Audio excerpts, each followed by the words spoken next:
श्री कृष्ण कन्हैया लाल की जय। श्री निजानंद स्वामी की जय। श्री प्राणनाथ प्यारे की जय।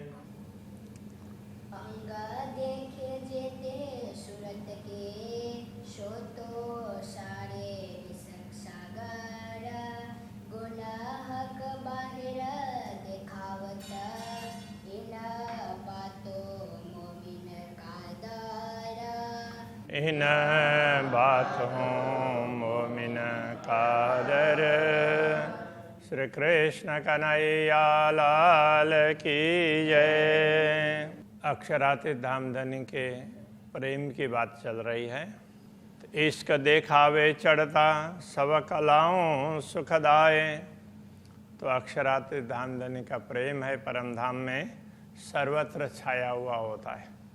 तो ब्रह्मात्माओं में भी वही प्रेम है, वहाँ की सब सामग्रियों में भी वही प्रेम है, पशु पक्षियों में सब में वही प्रेम है। तो प्रेम वो निरंतर चढ़ता हुआ तो वो दिखाते हैं सब कलाओं में सुखदाय। सब कलाओं में वो सुखदायी होता है और प्रेम नित्य चढ़ता हुआ दिखाई देता है। घट बड़ा अरस में है नहीं। वैसे तो घटना बढ़ना परम धाम में होता नहीं है, किंतु पर इसके देत दिखाए। प्रेम के द्वारा, प्रेम के कारण ही ये दिखता है, बढ़ता हुआ दिखाई देता है। कहना सुनना देखना अरस चीज न इश्क बिना। कहना सुनना देखना परम धाम में प्रेम के बिना कुछ भी नहीं है। बोलते हैं तो भी प्रेम टपकता है, देखते हैं सुनते हैं सब में प्रेम ही प्रेम टपकता है। जो कछ सुख अखंड सो सब इसका पूरन। तो परमधाम की कोई भी अखंड सुख है वो सब प्रेम से ही परिपूर्ण है। जो कोई आरस जिमिया में पशु या जानवर। परमधाम में ब्रह्मात्माओं के अतिरिक्त जो भी पशु पक्षी जो भी हो तो वो सब कैसे हैं? सो स्वरूप सारे इश्क के, वो भी प्रेम के ही स्वरूप हैं। एक अजरा न इश्क बिगर। प्रेम के अतिरिक्त तो कुछ है ही नहीं। जो भी परम धाम के सामग्री है सब प्रेम की ही है। अक्षरातीत धामधनी का प्रेम सर्वत्र इस प्रकार व्याप्त है। अब उदाहरण दे रहे हैं। दुनी पंखी बिछवा ना सहे वह आगे ही उड़े अरवाह। दुनिया में एक छोटा सा पक्षी होता है, वो भी दूसरे पक्षी उसका परस्पर वो उनका प्रेम है। तो एक मरता हो तो उसका वियोग सहन नहीं कर पाता, दूसरा भी मर जाता है। जैसे रामायण लिखा गया तो वाल्मीकि जी देख रहे थे कि तालाब में क्रौंच पक्षी दोनों प्रेमालाप में थे। तो एक व्याधा ने आकर के तो एक को मार दिया। तो दूसरे ने उसको देख करके, तो उसको मरते हुए देख करके उससे मरने से पहले उसने अपने प्राण छोड़ दिए। तो उनको लगा कि उनको लगा कि ये व्याधा कितना निर्दयी है। तो उसमें उनसे अंदर की उनकी करुणा है वो शब्दों के रूप में बाहर निकले। तो वो पहले काव्य बना। तो ऐसा माना जाता है। यत् क्रौंच मिथुनादेकम अवधि काम मोहितम। तो मां निषाद प्रतिष्ठाम त्वाम अगम शाश्वती समा।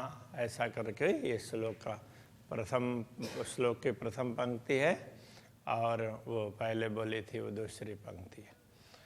तो उस प्रकार की बात ये कहते हैं कि यहाँ पर पक्षी भी एक दूसरे का वियोग सहन नहीं कर सकते। वो दूसरे के वियोग की पीड़ा तो सहन नहीं कर पाते हैं, वो उससे पहले ही मर जाना चाहते हैं। गिरता है आकाश से होता है पुरजा पुरजा। तो वो आकाश में उड़ रहे हों तो भी वो गिर करके तो वो उन शरीर उनका टुकड़ा टुकड़ा हो जाता है।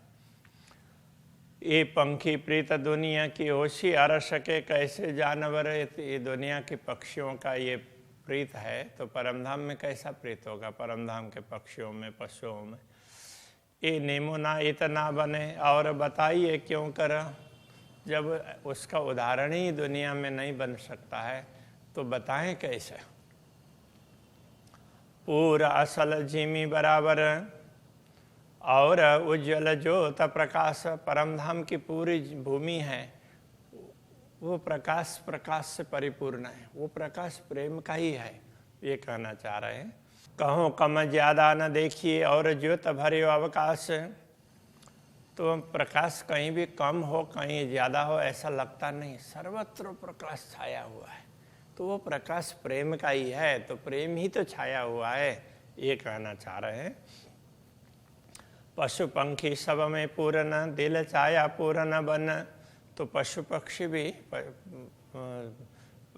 पशु पक्षी में भी वही प्रेम परिपूर्ण है और वो जैसे चाहते हैं अक्षरातीत धामधनी, उसी प्रकार से वन उपवन वगैरह हैं तो उनमें भी वो प्रेम ही छाया हुआ है।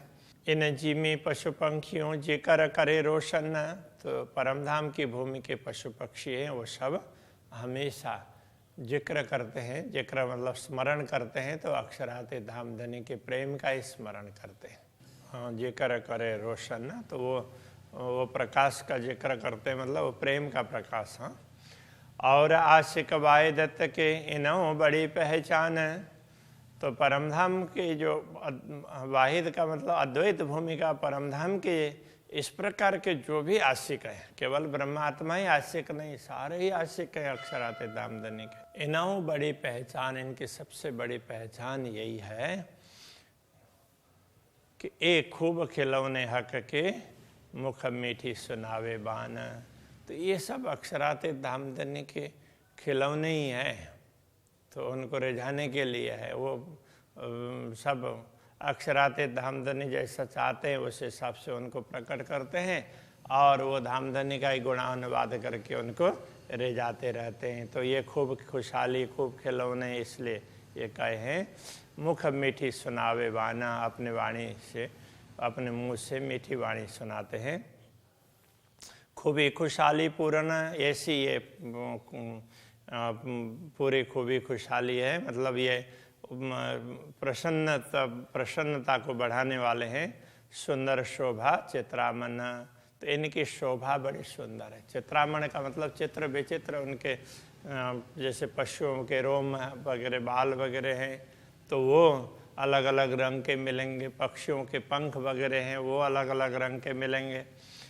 नयन श्रवण या चोच मुख गान करे निष्दिन, वो नयन से हो, श्रवण से हो, चोच हो, चोच, तो सब में विचित्रता है और वो निष्दिन अक्षरातीत धामधनी के प्रेम का ही गायन करते हैं। इश्क इनों के क्यों कहूँ जो हक के पिलायल, इनमें कितना प्रेम है वो क्या बोले, तो अक्षरातीत धामधनी ही नहीं तो उनको प्रेम पिलाया है, तो वो कम तो पिलाएंगे नहीं। कोई कह न सके इनो बड़ाई, ए अर्श अजीम असल, इनकी महिमा का गायन कोई कर ही नहीं सकता है, क्योंकि ये तो असली परमधाम के। जब परमधाम के पशु पक्षियों का ही ये हाल है, उनकी महिमा का वर्णन नहीं हो सकता, तो ब्रह्मात्माओं का कैसे हो सकेगा। फिर श्री श्यामा जी एवं अक्षरातीत धामधनी का कैसे हो सकेगा, उस तरह से समझ लेना चाहिए। सब गुण इनों में पूर्ण, नरम खूबी खुश बोए, इनमें सारे गुण भरे हुए हैं, तो इनमें नरम का मतलब विनम्रता है, और इनकी वाणी में ऐसी विशेषता है, और इनके शरीर में भी उनसे भी सुगंधि निकलती है।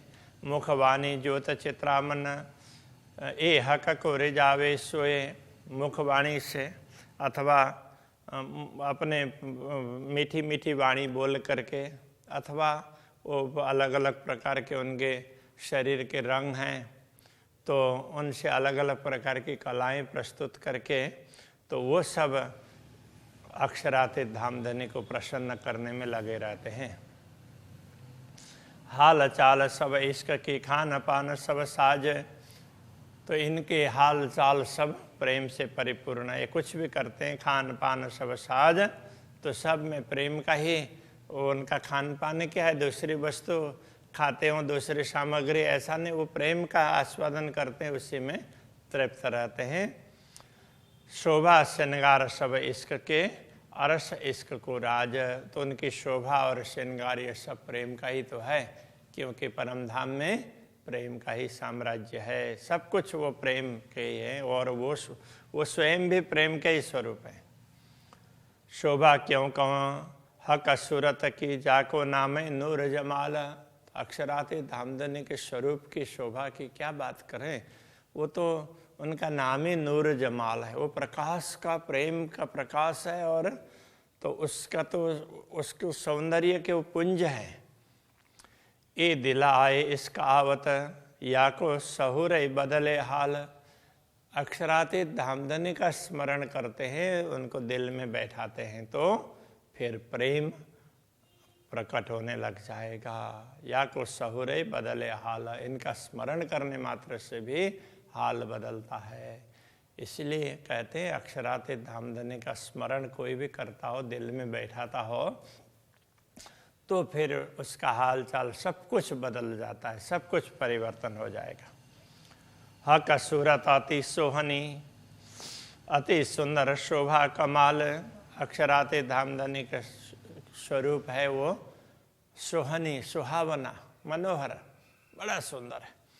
अति सुंदर शोभा कमाल, उनकी बड़ी सुंदर शोभा है, ये कमाल की है, ऐसी कोई उदाहरण देने वाली दे ही नहीं सकते, ऐसी है। बैठे हका इश्क छाया मैंने, दूजे इश्क लगे दिल झाल।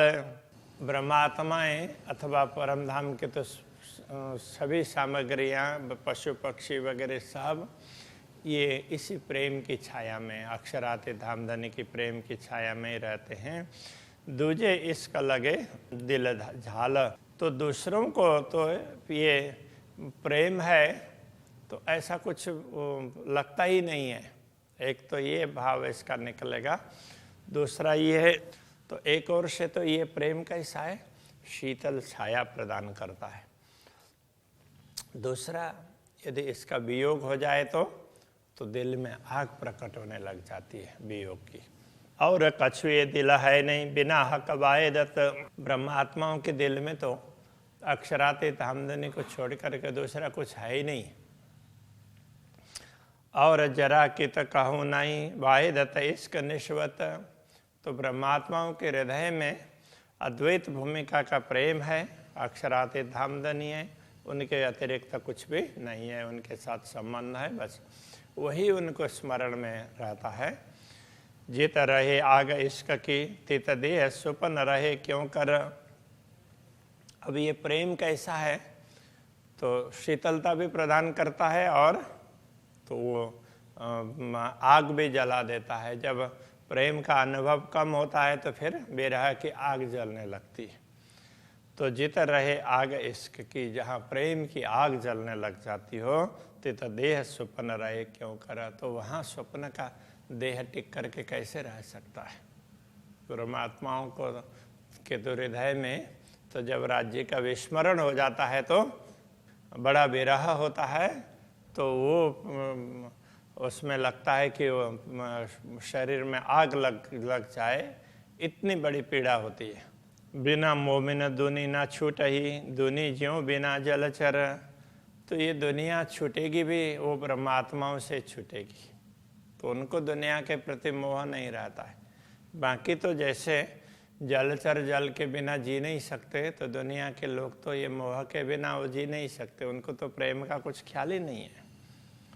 तो ब्रह्म सृष्टि घर इश्क में और दुनिया घर कुफर। अंतर यही है कि ब्रह्मात्माओं का घर प्रेम का है, परमधाम है और प्रेम से परिपूर्ण है, और दुनिया के लोगों ने अपना घर दुनिया को, माया मोह को मान लिया है, तो ये कुफ्र भ्रम है।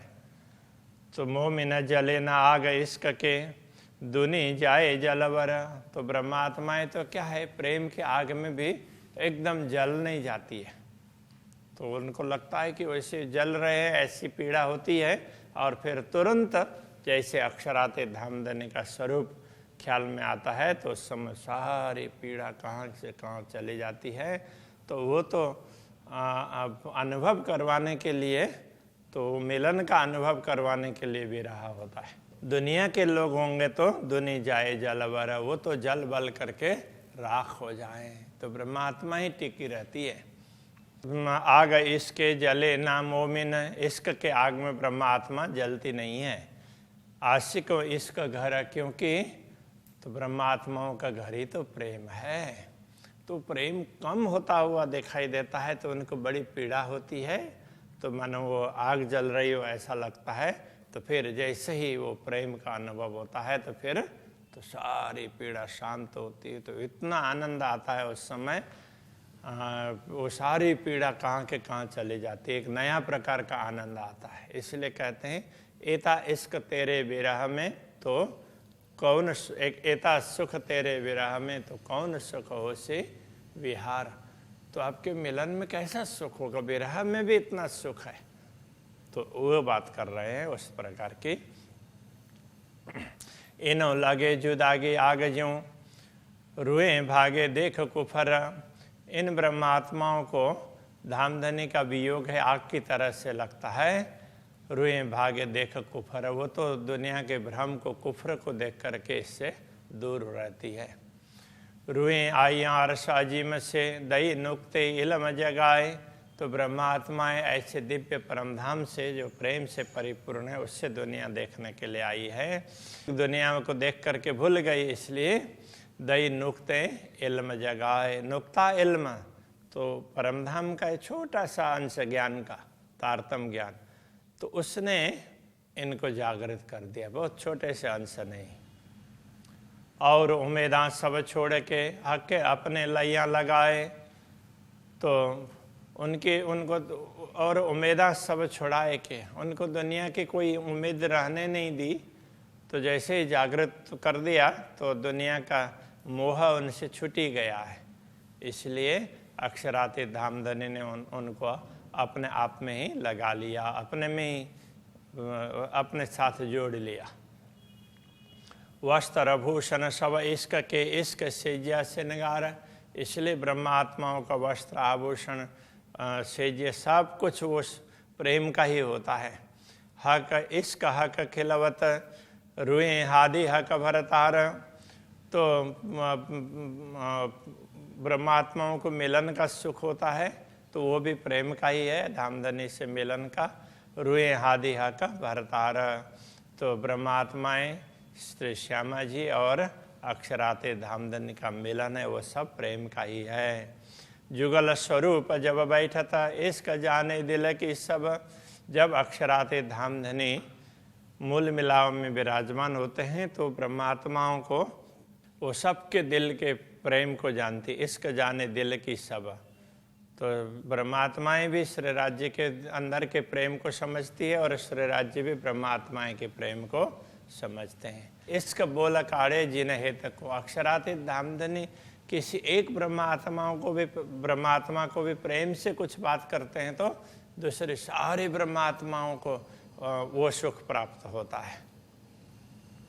उत्तर पावे दूजा दिल, तब दूसरे को भी लगता है कि मुझे ही उत्तर दिया है, ऐसा लगता है। युगल स्वरूप इत बैठत, परमधाम में जब मूल मिलाव में युगल स्वरूप बैठते हैं तो दो दिल की पावे मोमिन। तो श्री राज्य और श्यामा जी के हृदय की बात ब्रह्मात्माएं भी समझ जाती है। एक वचन मुख बोलते, पावे पड़ उत्तर आधे सुकन। के अक्षरातीत धामधनी तो क्या है कि ब्रह्मात्माओं ने एक वचन बोला तो आधा भी पूरा नहीं हुआ, इतने में तुरंत उनके भाव समझते हैं और उत्तर दे देते हैं। तो उनको ऐसे तुरंत उनको उत्तर प्राप्त होता है। इश्क बोले सुने इश्क, सब इश्क की विशाता। परमधाम की सारी सामग्री प्रेम से परिपूर्ण है, बोलना चलना सब कुछ प्रेम से, प्रेम ही प्रेम है। जो गुज दिल मासुक की, सो आशिक से जानी जात। तो अक्षरातीत धामधनी के हृदय में जो प्रेम का रहस्य भरा हुआ है वो ब्रह्मात्मा ही समझ सकती है। अभी यहीं रखते हैं। तो श्री कृष्ण कन्हैया लाल की जय।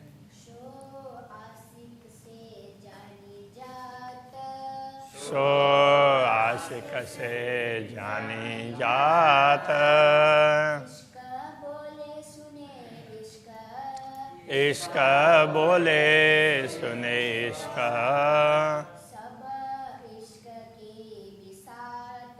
सब इश्क की विसात। जो गुज दिल माशूक की,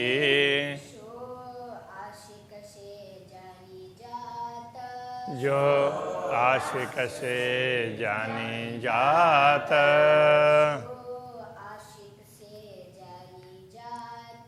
सो आशिक से जानी जात।